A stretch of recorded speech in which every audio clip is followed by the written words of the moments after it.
r/AskReddit, what survival tip should you never use? Putting in your PIN code backwards at an ATM does not alert the police in the event of a holdup. It's just going to tell you that your PIN is invalid.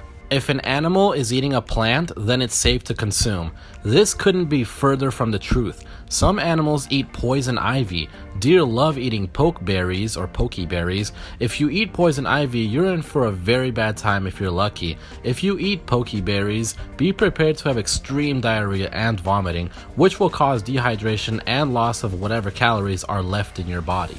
You should never make finding food your first priority. You are going to need water and protection from weather and wildlife first.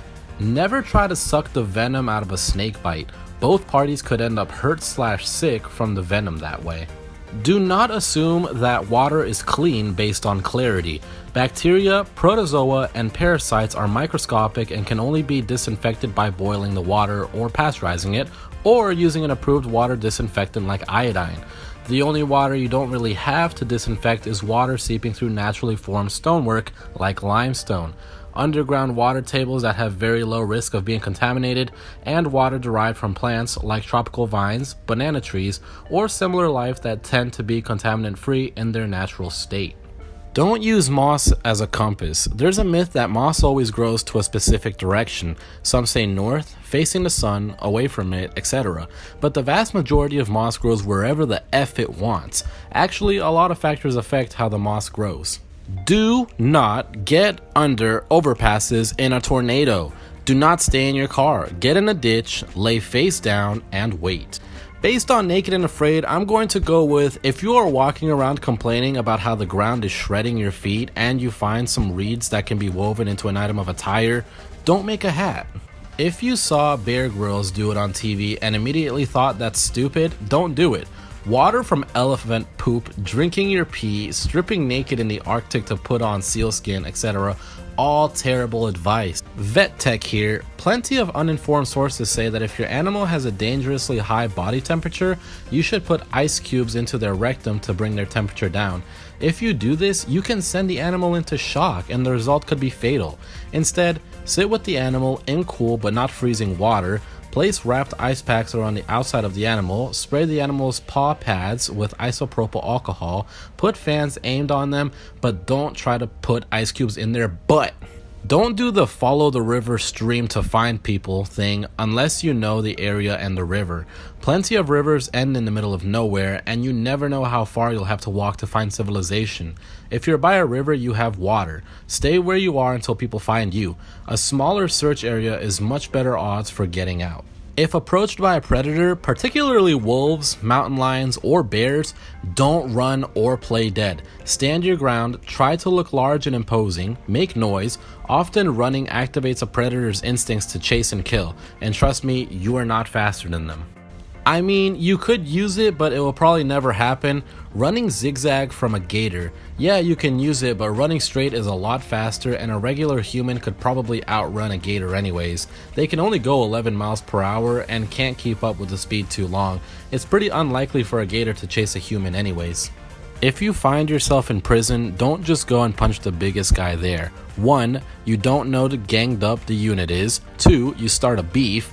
3. More likely than not, everyone will hate you for attacking some random dude. Travel by night during a zombie apocalypse. First of all, I get easily spooked, and I get extra spooked at night. So for me, an easy spooker, to travel at night when all the spooking happens is not kosher. I'd rather travel during the day and be extra quiet and try my luck. If you're lost, never drink untreated water from a creek. Waterborne illnesses take 3 to 5 days to incubate. You could die from dehydration in an afternoon. Go ahead and drink up. At least you'll survive long enough to get sick, and waterborne illnesses almost are never fatal in adults. You're not going to catch cholera from a wilderness stream. If you have a way to boil/filter the water, obviously you should, and it's worth hunting around a little bit to find a cleaner water source. The closer to the spring, the safer it will be, generally. Lots of people drink untreated spring water on purpose. Keeping someone awake if they have a concussion. If they're sleepy after a head injury, get them to a hospital right the F away, but you don't need to keep them awake. Among a few other things, trying to keep them awake is more likely to make them and you panic, which is always more harmful.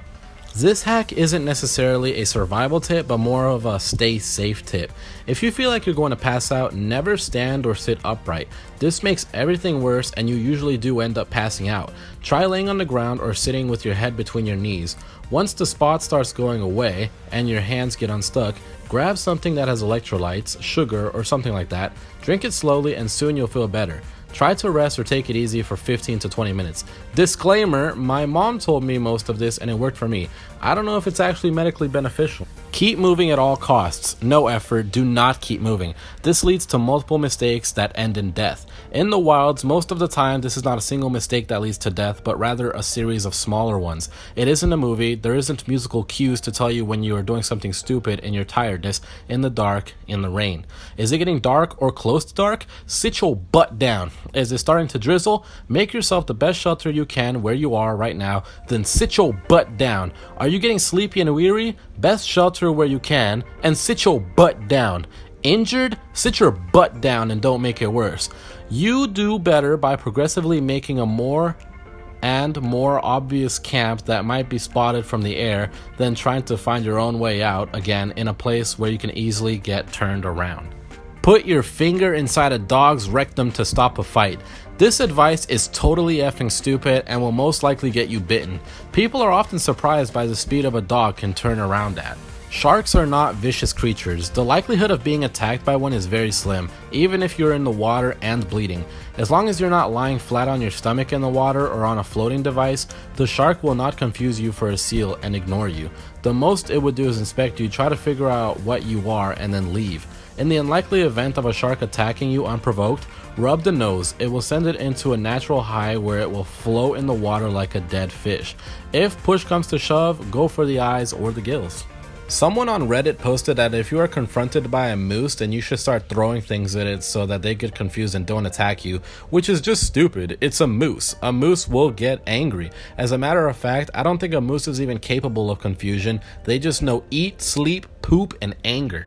If your hands are cold, don't blow into them in order to warm them up. Your breath has moisture in it, and when you breathe into your hands, the moisture from your breath will stick to your skin. At best, the skin on your fingers will crack and bleed, making moving them more difficult. At worst, you'll lose your digits to frostbite. Always wear gloves, and if your hands do end up getting cold, stick them under your armpits or in between your legs. Also, cotton is one of the worst materials to wear if you're stuck someplace cold. It retains water easily and doesn't dry very quickly. Synthetic materials are the best, but I've heard wool does a solid job of keeping one dry.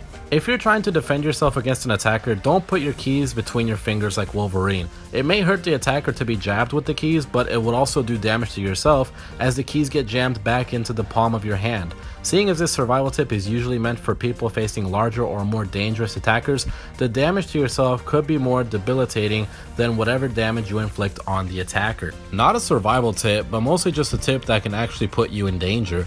If you have a nosebleed, you should lay down on your back. Some say even to raise one hand and leg, ? Please don't do this. If you have a nosebleed and lay down on your back, the blood will go straight down your throat and you can choke on it. Plus, that it's not good to ingest it. Doctors advise you to put pressure on the respective nostril, preferably on the upper half because that's probably where the blood is coming from, and to lean a bit so that if there's anywhere the blood can go, it's to go on the outside. So many times on female-centric subs, I see the comment of call someone you trust if you're walking at night or feel unsafe. This is the worst thing you can do. On the unlikely chance that there is a predator out to get someone, they are looking for an easy target. Someone who is distracted by, say, being on the phone. If it gives you false sense of security, it distracts you, removes a hand from the I can defend myself equation, and probably limits your mobility, and it stops you from hearing things around you properly. Just don't do it.